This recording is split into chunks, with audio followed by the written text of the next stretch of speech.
Assalamualaikum warahmatullahi wabarakatuh. Selamat datang kembali di channel Hikmah Misteri. Dan kali ini dengan saya Mas Elan.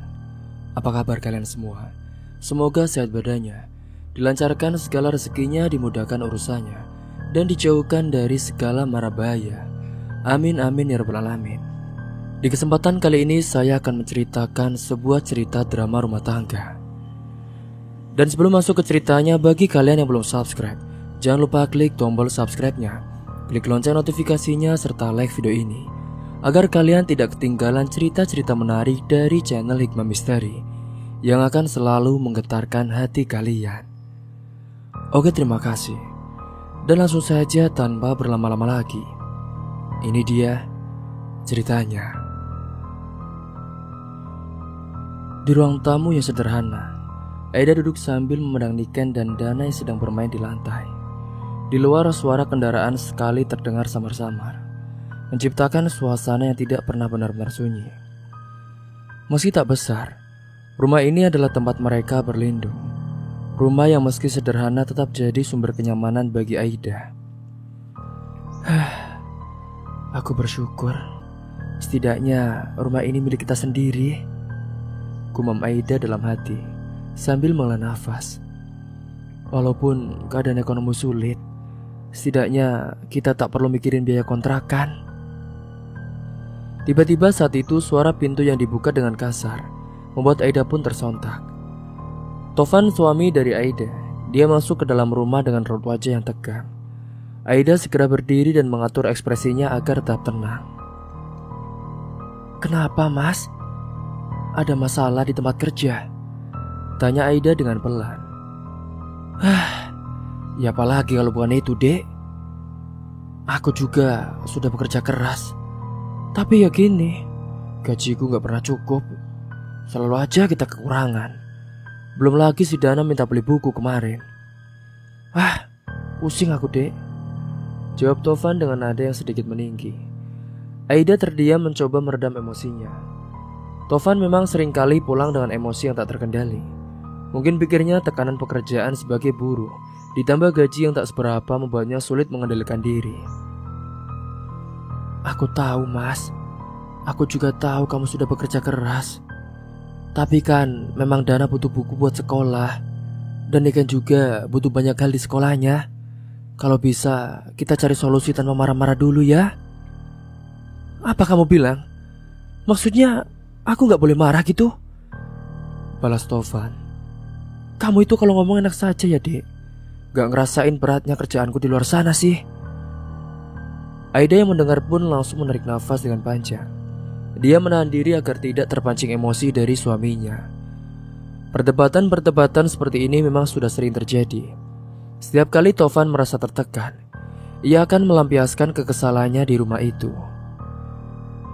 Mungkin kalau kamu lebih sabar lagi, Mas, lebih tenang, kita bisa bicara baik-baik, cari jalan tengah buat masalah ini, jawab Aida dengan masih berusaha sabar. Tovan menghela nafas dengan sedikit melunak. Mau bagaimana lagi, Dek? Ini semua memang berat. Kalau kamu bisa bantu sedikit lebih banyak, mungkin aku juga sudah bantu, Mas. Kadang aku juga sampai pinjam ke bank keliling buat menutupi kekurangan kita. Aku tahu mungkin kamu gak suka itu, Mas, tapi kita gak punya pilihan lain kan?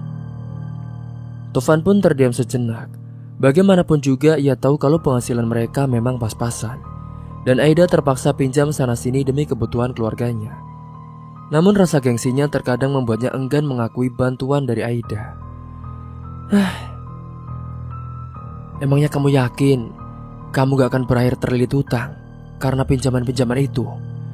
Itu kan bunganya besar-besar, tanyanya dengan nada suaranya lebih tenang.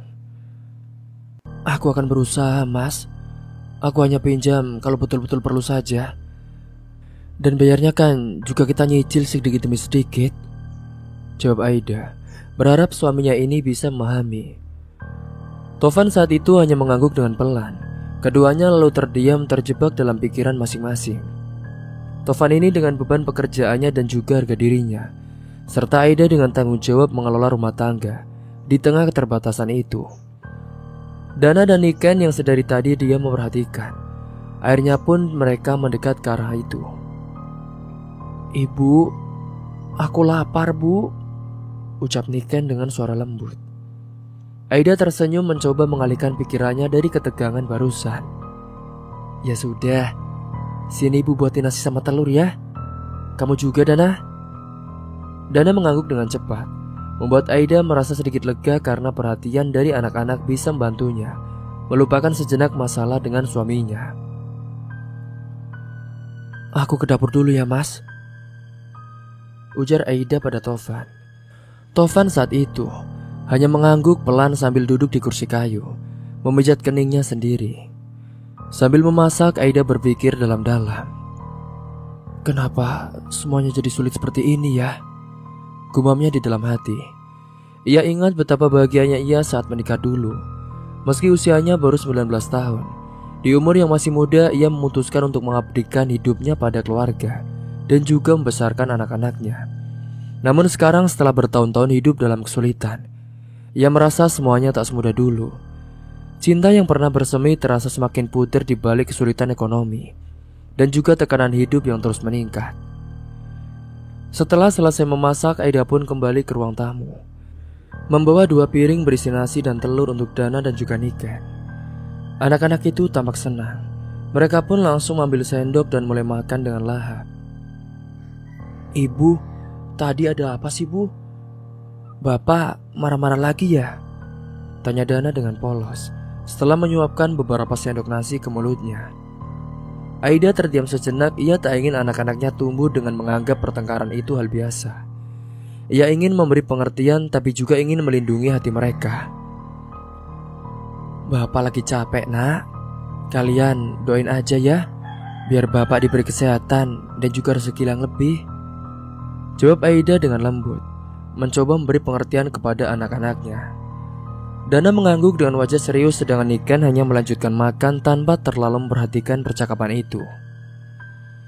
Singkatnya, di malam harinya setelah anak-anak sudah tertidur, Aida saat itu mendapati Tovan duduk sendirian di luar rumah, menatap langit malam. Aida pun lalu menghampirinya duduk di sampingnya dalam diam. Setelah beberapa saat, Tovan pun menghela nafas dan dia lalu berbicara dengan pelan. "Dek, maafin aku ya. Aku gak bermaksud marah-marah terus," ucap Tovan.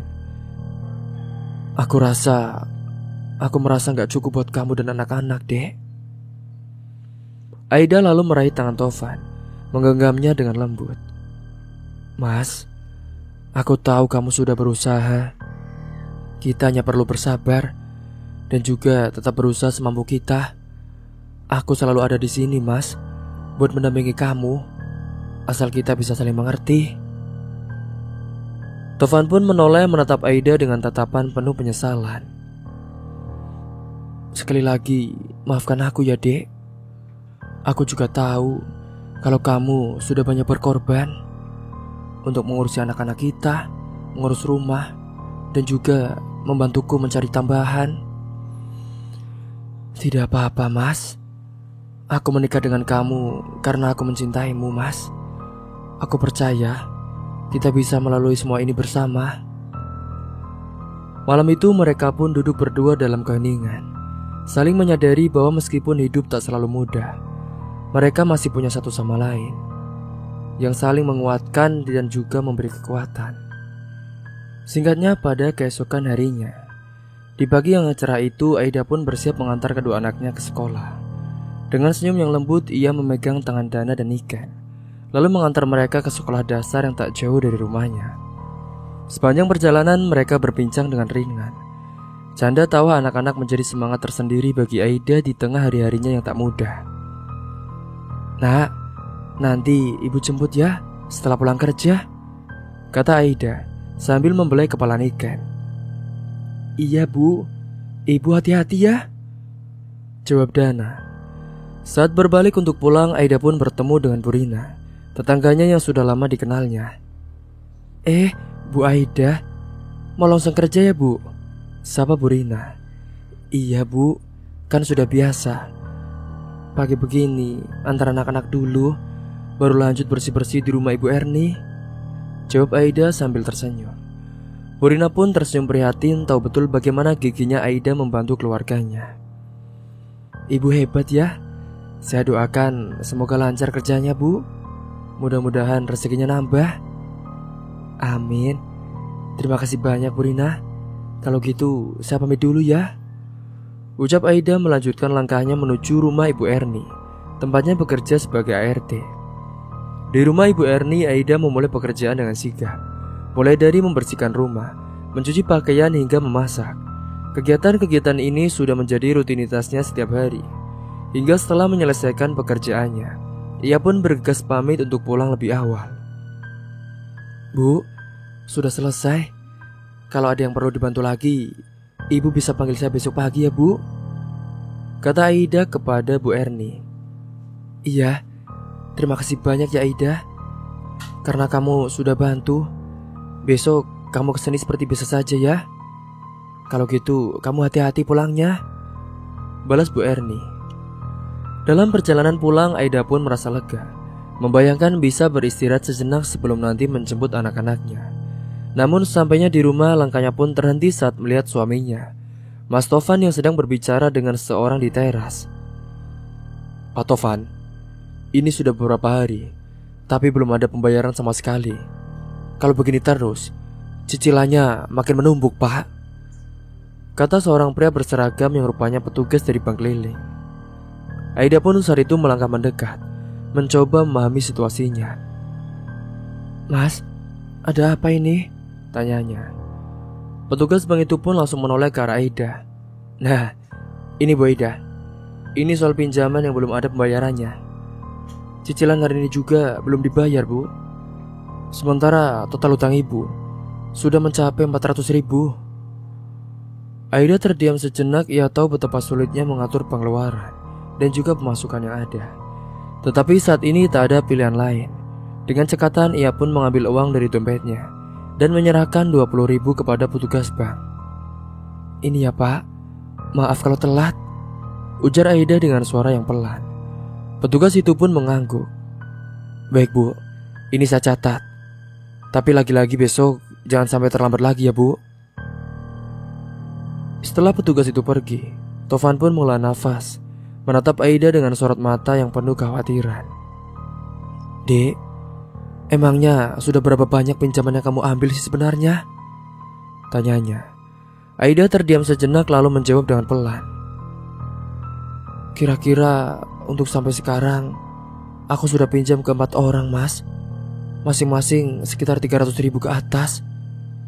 Semua kan demi kebutuhan kita, buat sekolah anak-anak dan juga bayar tagihan sehari-hari, Mas. Tovan terkejut mendengar jumlahnya. Apa? 4 orang? Apa kamu gak takut terlilit hutang? Aku juga bingung, Mas. Kita gak punya pilihan lain. Kamu sendiri tahu kan, uang dari pekerjaanmu saja gak cukup buat semuanya. Kalau gak gini, bagaimana kita bisa bertahan, Mas? Tovan memejamkan mata, merasakan beratnya beban hidup yang harus mereka tanggung bersama. Hingga saat itu keduanya pun duduk diam, memikirkan cara agar bisa mengatasi hutang yang terus menumpuk. Aida tahu betul meski ia terus bekerja dan mengirit setiap pengeluaran, keadaannya tak akan banyak berubah jika mereka tidak mencari solusi yang jangka panjang. Mas, kita harus coba cari penghasilan tambahan.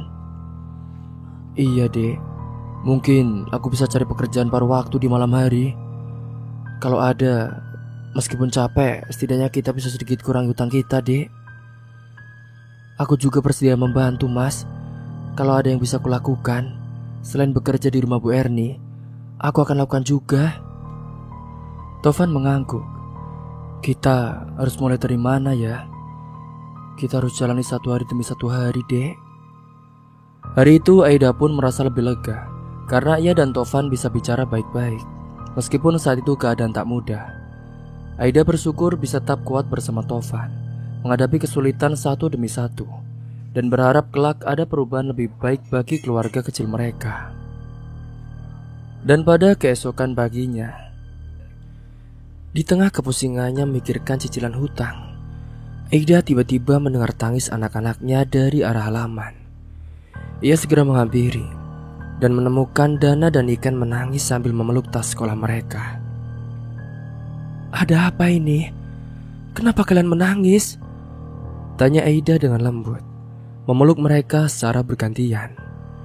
Dana menyeka air matanya dengan lengan baju. "Bu, teman-teman di sekolah mengejek kita. Mereka bilang kita miskin, Bu. Sepatu kita jelek. Sepatuku juga sudah robek di bagian samping, Bu. Aku malu, Bu.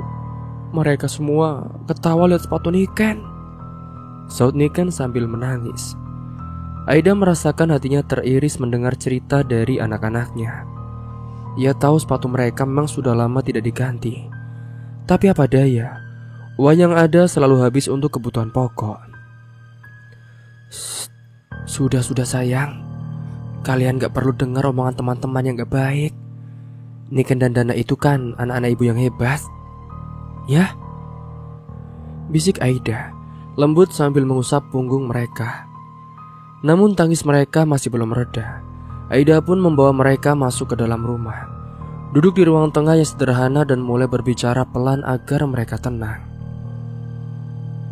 "Dengar ya nak, kita memang belum punya banyak uang.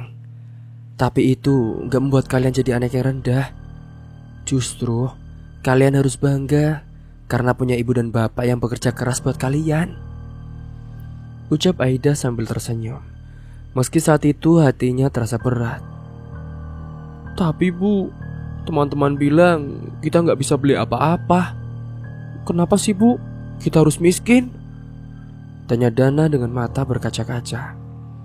Aida menarik nafas panjang berusaha menjawab pertanyaan itu dengan hati-hati. "Nak, rezeki setiap orang beda-beda. Kita mungkin gak kaya dalam harta, tapi kita punya banyak hal berharga yang lainnya. Kalian juga masih punya kasih sayang dari ibu dan bapak. Itu juga lebih penting dari semua barang mahal, nak." Niken menatap ibunya dengan ragu. "Jadi tidak apa-apa ya Bu, kalau sepatuku jelek?"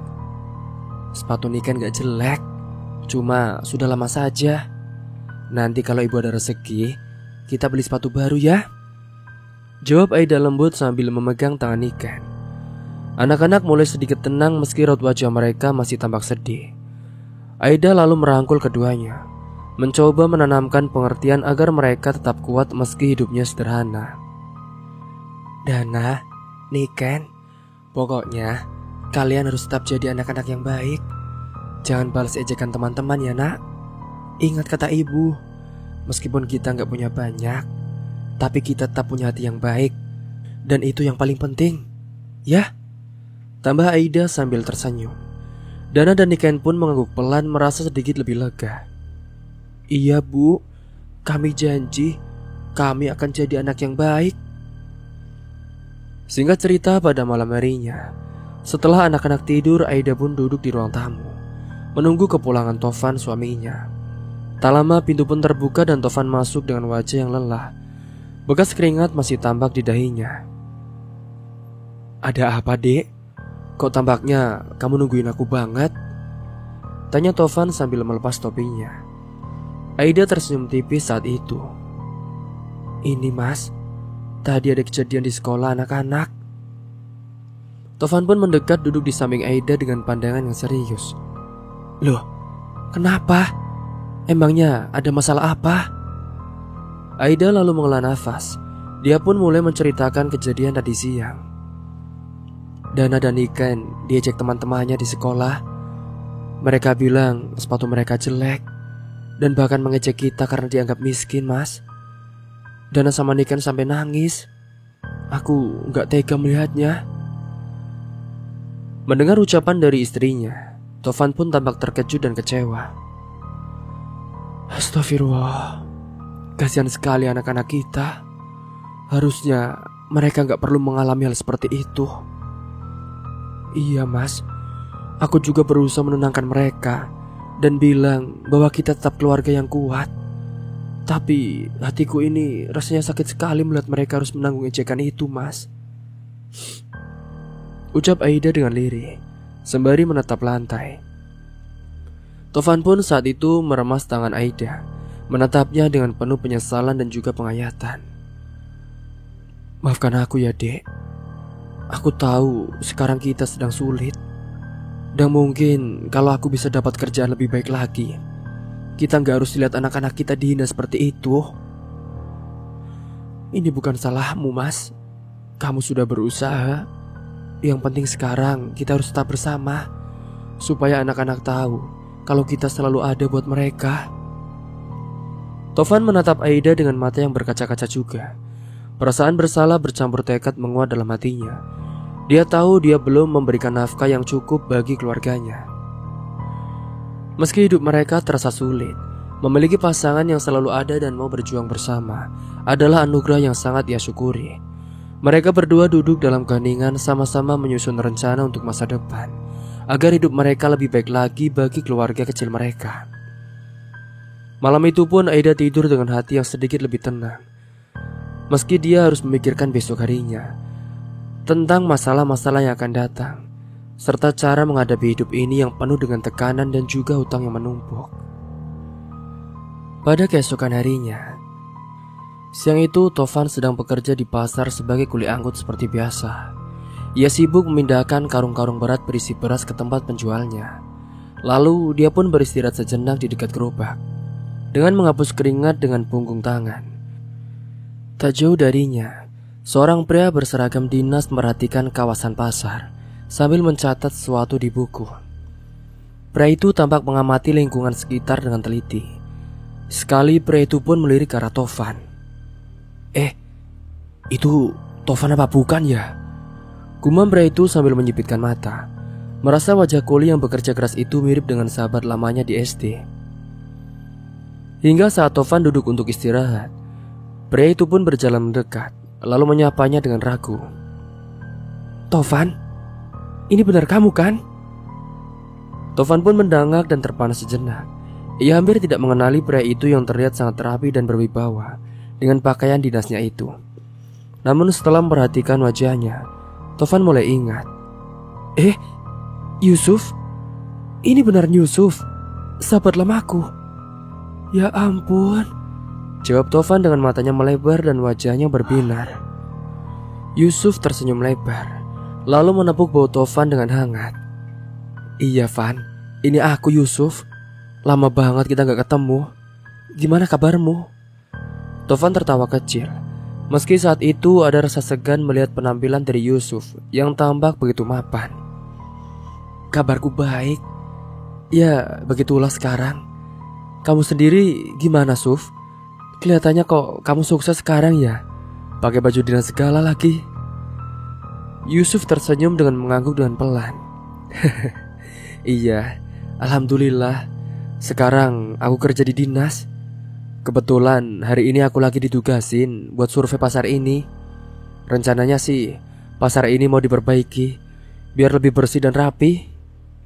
Oh, baguslah itu.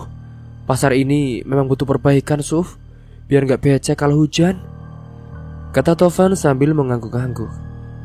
Yusuf saat itu hanya tertawa kecil melihat Tovan dengan tatapan penuh keakraban. Tapi kamu sendiri gimana Van sekarang? Kelihatannya kamu sekarang kerja di pasar ini sudah lama ya? Iya Suf, sekarang aku kerja serabutan. Apa aja aku kerjain, yang penting bisa bawa pulang uang buat keluarga. Yusuf memperhatikan Tovan dengan perasaan yang campur aduk. Penampilan Tovan yang kusut dan penuh debu menunjukkan betapa kerasnya perjuangan hidupnya. Oh iya Van, kamu masih tinggal di kampung yang sama? Tanya Yusuf. Masih Sob, aku juga punya istri dan 2 anak sekarang. Mereka masih kecil-kecil, satu masih TK, yang satunya kelas 2 SD. Jadi ya harus putar otak untuk terus cari tambahan. Yusuf mengangguk penuh empati. Pasti berat ya Van, apalagi anak-anak sekarang butuh banyak biaya. Tovan pun tersenyum pahit, lalu menghela nafas dengan panjang. Gitulah Suf, kadang berat, apalagi ekonomi kita lagi sulit. Terus terang, aku juga masih punya utang ke bank keliling. istriku juga. Jadi setiap hari mau gak mau kita harus kerja mati-matian biar bisa nyicil dan biayain hidup keluarga, Sob. Curhat Tovan saat itu. Yusuf merasakan keprihatinan mendalam mendengar cerita dari Tovan. Meskipun sudah lama tak bertemu, ia tetap merasa ikatan sahabat masa kecilnya tak berubah. Evan, kalau ada pekerjaan tambahan, kamu mau apa enggak? Tanya Yusuf dengan tiba-tiba. Mata Tovan pun berbinar mendengar ucapan itu. Ya, aku mau banget lah, Suf. Apa aja kerjaan yang penting halal dan bisa bantu nambah penghasilan. Emangnya kamu ada info, Suf? Balas Tovan dengan semangat mendengar info loker dari Yusuf. Yusuf mengangguk sambil tersenyum. Iya, Van. Aku kenal seorang teman yang punya usaha konversi baju di kota. Biasanya dia ini butuh tenaga buat bantu angkut bahan dan juga beres-beres di sana. Kalau kamu mau, aku bisa coba tanya apakah dia ada posisi kosong. Mendengar ucapan itu, Tovan hampir tak percaya, tapi ia mengangguk dengan semangat. Alhamdulillah, kalau benar ada kerjaan tambahan itu, Sob, aku siap kerja keras. Kapan-kapan, kalau kamu lega, nanti bisa tanya ya. Iya, Van, nanti aku bakal tanyain hari ini juga. Nanti aku kabari kamu. Semoga bisa bantu kamu dan keluarga ya, ujar Yusuf sambil menepuk pundak Tovan dengan hangat. Tovan pun tersenyum lega, merasakan harapan baru muncul di tengah beratnya kehidupan. Ia memandang Yusuf dengan penuh rasa syukur. Terima kasih banyak ya, Sob. Kamu emang sahabat yang luar biasa. Masih ingat aku di saat-saat begini, Sob. Kita kan teman, Van. Susah senang itu harusnya kita jalanin bareng-bareng. Dan kalau bisa ya saling bantu. Aku doain semoga hidupmu bisa lebih baik, Van. Kapan-kapan kita ketemu lagi ya. Jangan sungkan buat cerita, jawab Yusuf dengan tersenyum. Setelah itu mereka pun mengobrol tentang masa-masa sekolah dulu dan membicarakan kenangan yang lucu dan juga penuh canda. Sesaat Tovan ini merasa sedikit terbebas dari beban hidupnya, merasakan kembali kehangatan persahabatan yang telah lama hilang sejak itu. Hari itu pertemuan singkat dengan Yusuf menjadi titik cerah bagi Tovan. Ia pulang dengan harapan baru sambil menanti kabar dari sahabat lamanya itu. Di sisi lain, sepulang kerja, Aida duduk di ruang tamu yang sederhana. Hanya sejenak ia ingin menenangkan pikiran. Tetapi tak lama kemudian terdengar suara klakson motor di luar. Aida pun langsung tahu siapa yang datang. Itu adalah petugas bank keliling yang rutin menagih cicilannya. Aida yang sudah paham, dia pun langsung merogoh dompetnya. Hanya tersisa Rp50.000 saat itu. Ia harus memberikan Rp20.000 untuk cicilan, sehingga saat itu uang yang ada tinggal Rp30.000. Ia pun lalu menyerahkan uang dengan perasaan yang cemas, berpikir bagaimana caranya mencukupi kebutuhan untuk hari itu. Ini Pak, maaf, cuma bisa bayar segini dulu, ujar Aida sambil tersenyum samar. Petugas itu pun mengangguk dan mencatat. Iya Bu, yang penting Ibu rutin aja bayarnya. Kalau ada rezeki lebih nanti ditambah ya Bu, jawabnya. Setelah petugas bank itu pergi, Aida melihat sisa uang Rp30.000 di tangannya. Dengan uang ini harusnya cukup buat beli beras. Sisanya mungkin bisa buat jajan anak-anak biar gak rewel, gumamnya. Dia pun lalu berjalan ke dapur untuk menyiapkan masakan sederhana. Saat menjelang sore, Dana dan Niken pun bangun dari tidur siang mereka. Dana berjalan dengan malas menuju meja makan sambil mengusap matanya. Bu, aku lapar. Makannya lauk apa, Bu? Tanya Dana sambil menatap meja makan. Iya, Bu, Niken juga lapar, tambah Niken. Aida pun tersenyum mencoba membuat suasana tetap nyaman. Hari ini lauknya seperti biasa ya, telur lagi. Nanti kalau Ibu dapat uang lebih, kita beli ayam goreng buat kalian. Dana memandang telur goreng yang dibagi dua. Dia pun sedikit kecewa. Terus, aku kan tapi pingin ayam goreng, Bu. Telur terus, bosan, Bu. Aida yang saat itu merasa tersenduh mendengar keinginan anak-anaknya. Ia pun berjongkok di depan mereka, menatap mereka dengan penuh kasih sayang. Nak, ibu janji nanti kalau ibu sudah gajian, kita makan lauk enak. Kamu doain bapak dan ibu ya, biar nanti kita bisa makan yang lebih enak lagi. Dan kamu gak perlu makan telur terus. Anak-anak pun hanya mengangguk dengan pelan, lalu mulai makan dengan lahap. Meski hanya dengan telur yang dibagi dua, Aida pun duduk sambil memperhatikan mereka dengan hati yang penuh rasa syukur sekaligus pilu. Ia berjanji dalam hati bahwa ia akan terus berjuang demi masa depan anak-anaknya. Singkat cerita, setelah sholat isya pada malam itu, Tovan yang baru pulang dalam keadaan lelah, dia pun langsung merebahkan diri di atas kursi ruang tamu. Melihat suaminya yang tampak begitu lelah, Aida pun segera masuk ke dapur untuk membuatkan teh hangat. Tak lama kemudian ia pun membawakan cangkir teh untuk Tovan. "Nih mas, biar seger," ucapnya sambil tersenyum kecil. Mas Tovan menerima cangkir itu dan menyeruputnya dengan perlahan. Ia menghela nafas seolah ingin berbagi sesuatu kepada istrinya. "Dek, tadi aku ketemu sama Yusuf di pasar." Aida pun mengangkat alis dengan penasaran. "Pak Yusuf, teman SD-mu dulu itu, Pak?" "Iya betul," jawab Tovan sambil menaruh cangkirnya di meja. "Sekarang dia kerja di dinas pemerintahan. Kelihatannya hidupnya juga udah enak, Dek. Tapi dia baik banget loh. Tadi juga dia sempat ngobrol panjang sama aku."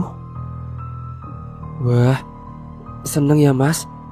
Berarti masih ada teman lama yang ingat dengan kita," jawab Aida tersenyum setelah mendengar cerita dari suaminya. Tovan mengangguk dengan wajahnya tampak serius. "Iya, dan tadi dia nawarin info kerjaan tambahan, Dek. Katanya dia ini punya kenalan di konveksi baju. Mereka sih katanya mungkin butuh tenaga buat bantu-bantu di sana. Aku berharap banget, Dek. Semoga ini beneran ada lowongannya." Aida pun langsung tersenyum penuh harapan.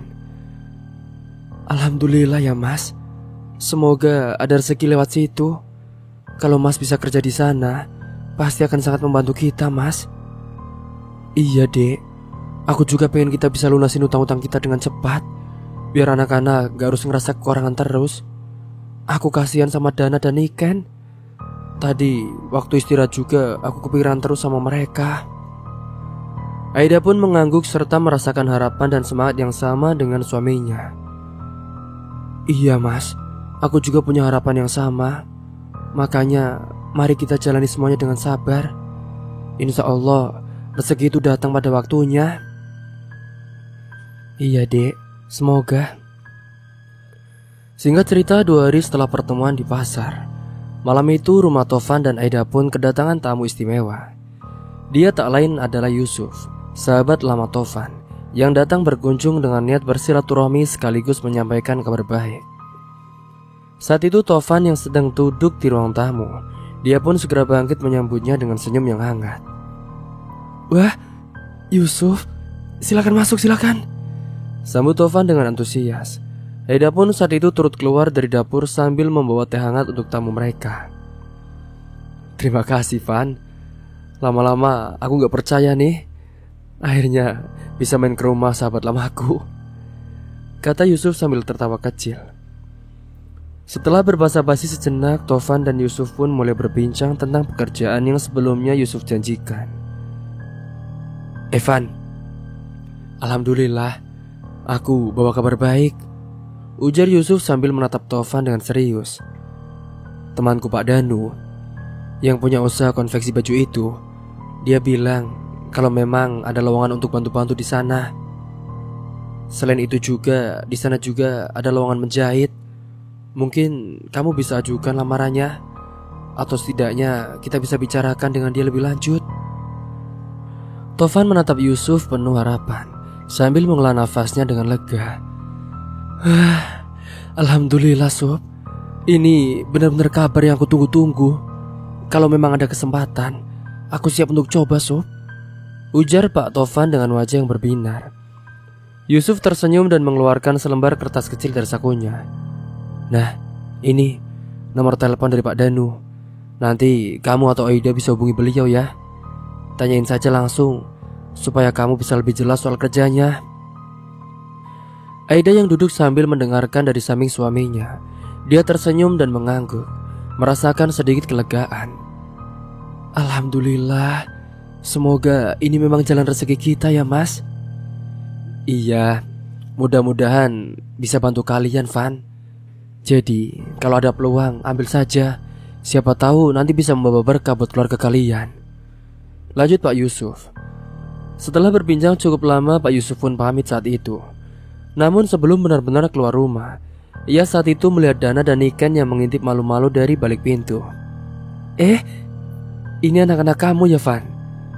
Ayo sini, jangan malu-malu sama Om, ucap Yusuf tertawa kecil sambil melambaikan tangan ke arah mereka. Dana dan Niken pun mendekat meski wajah mereka masih tampak ragu dan malu. Yusuf lalu memasukkan tangannya ke saku dan mengeluarkan uang kertas 100.000, lalu memberikannya kepada mereka. Ini buat kalian ya. Jangan lupa disimpan baik-baik dan belikan yang bermanfaat ya. Mata Dana dan Niken pun langsung berbinar-binar melihat uang itu. Mereka lalu menerima uang tersebut dengan perasaan gembira dan juga malu-malu, serta langsung memeluknya dengan erat. Terima kasih ya Om, jawab mereka berdua sambil tersenyum dengan lebar. Aida dan Tovan melihatnya dengan haru. Ternyata Yusuf bukan hanya memberi bantuan pekerjaan, tetapi juga memberikan kebahagiaan kecil bagi anak-anak mereka saat itu. Sof, terima kasih banyak ya. Kamu benar-benar sahabat yang baik, Sof. Gak usah terima kasih lah Van, kita ini kan teman. Kalau kamu butuh apa-apa, jangan sungkan buat hubungi aku ya. Selagi aku bisa membantu, aku pasti bantu, jawab Yusuf mengangguk dan juga tersenyum.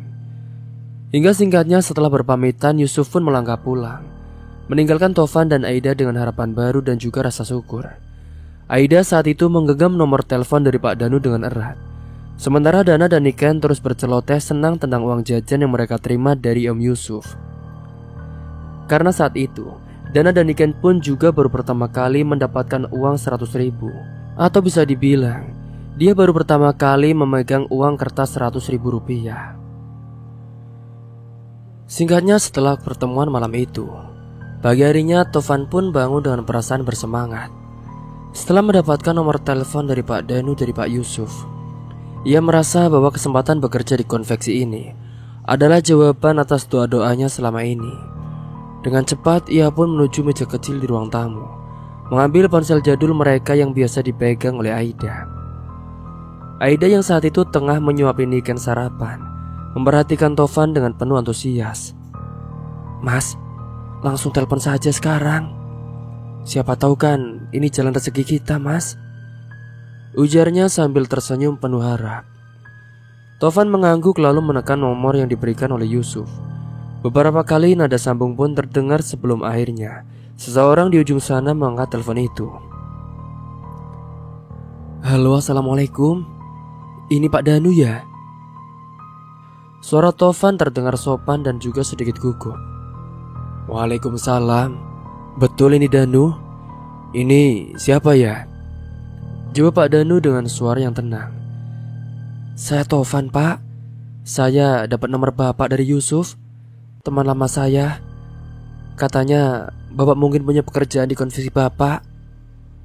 Ada info-info loker gitu Pak. Tovan pun saat itu langsung ke inti pembicaraan dengan harapan mendapat respon yang baik. Oh, iya. Yusuf juga sudah cerita tentang kamu. Kalau gitu kamu bisa ke rumah saya saja ya. Nanti saya jelaskan lebih detail tentang pekerjaannya ya, jawab Pak Danu dengan ramah. Baik Pak, tapi alamatnya di mana ya Pak? Ucap Tovan. Dia pun saat itu mengambil kertas dan pena untuk mencatatnya. Setelah Pak Danu memberitahukan alamatnya dan Tovan telah mencatat dengan teliti, telepon pun dimatikan.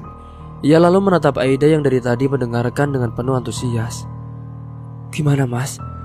Jadi disuruh datang ke rumahnya? Tanya Aida dengan mata berbinar-binar. Tovan tersenyum dan mengangguk. Iya dek, Pak Danu bilang aku minta datang langsung ke rumahnya. Insya Allah siang ini aku berangkat. Aida merasa sangat bahagia dan juga memegang tangan Tovan dengan erat. Alhamdulillah ya mas. Semoga kali ini kita beneran dapat rezeki yang lebih baik. Hingga pada siang hari setelah mengisi perut dan juga bersiap-siap, Tovan mengambil sepedanya. Ia harus menempuh jarak kurang lebih sekitar 7 km ke desa Pak Danu. Meski cukup terasa jauh, Tovan pun tetap semangat. Dan setibanya di desa Pak Danu, ia pun akhirnya menemukan rumahnya yang tampak rapi dan juga cukup besar. Tovan lalu memarkirkan sepedanya dan mengetuk pintu dengan sopan. Tak lama kemudian pintu pun terbuka dan seorang pria parubaya dengan senyum hangat menyambutnya. Gini Van, sebenarnya di sini ada loker, tapi bukan angkat-angkat barang atau bahan. Tapi di sini membutuhkan tukang jahit. Apakah kamu bisa menjahit? Insya Allah saya bisa pak, karena saya juga dulu sempat bekerja di konveksi kecil. Jadi saya akan maksimalkan potensi saya pak. Pak Danu yang mendengar itu pun dia tersenyum puas.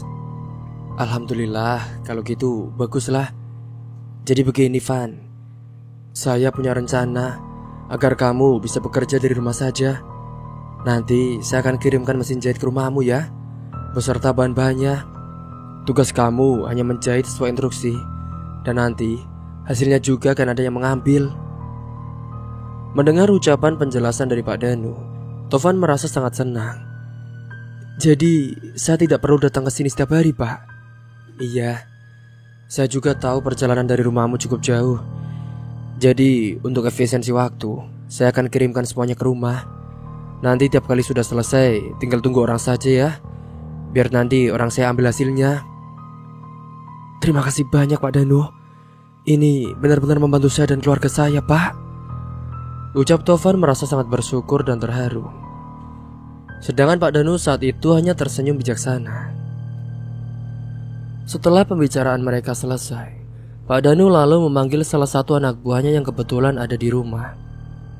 Kamu, tolong nanti sore antar mesin jahit ke rumah Tovan ya. Ini alamatnya. Tovan saat itu tak bisa menahan rasa terima kasihnya. Setelah berpamitan, ia pun mengayuh sepedanya kembali ke rumah dengan hati yang ringan. Singkatnya sampainya di rumah, Aida pun langsung menyambutnya dengan cemas dan juga penasaran.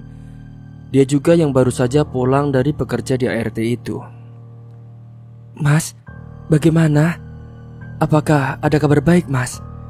Tanya Aida sambil menatap suaminya penuh harap. Alhamdulillah dek, Pak Danu ternyata punya pekerjaan yang pas untukku. Jadi aku gak perlu datang ke konveksinya setiap hari, cukup kerja dari rumah saja. Mendengar itu Aida pun terlihat sangat lega. Alhamdulillah mas, semoga ini semua bisa membantu kita lunasin utang-utang sedikit demi sedikit ya mas. Iya dek, semoga saja. Benar saja pada sore hari itu, seorang anak buah dari Pak Danu pun tiba dengan membawa mesin jahit ke rumah mereka. Tovan membantu menurunkan mesin itu dan menempatkannya di sudut ruangan, di mana ia nanti akan mulai bekerja. Malam itu tepat setelah anak-anak tidur, Tovan dan Aida pun berbincang dengan semangat baru. Mereka tahu jalan di depannya mungkin masih panjang, tetapi hari ini mereka sangat bersyukur karena sekarang Tovan sudah memiliki pekerjaan yang lebih baik lagi. Sampai di sini dulu ceritanya. Tunggu kelanjutannya di part selanjutnya. Mungkin itu saja yang dapat saya sampaikan. Kurang lebihnya mohon maaf apabila ada salah kata ataupun ucapan yang kurang berkenan bagi kalian semua. Sampai jumpa di cerita selanjutnya. Akhir kata, wassalamualaikum warahmatullahi wabarakatuh.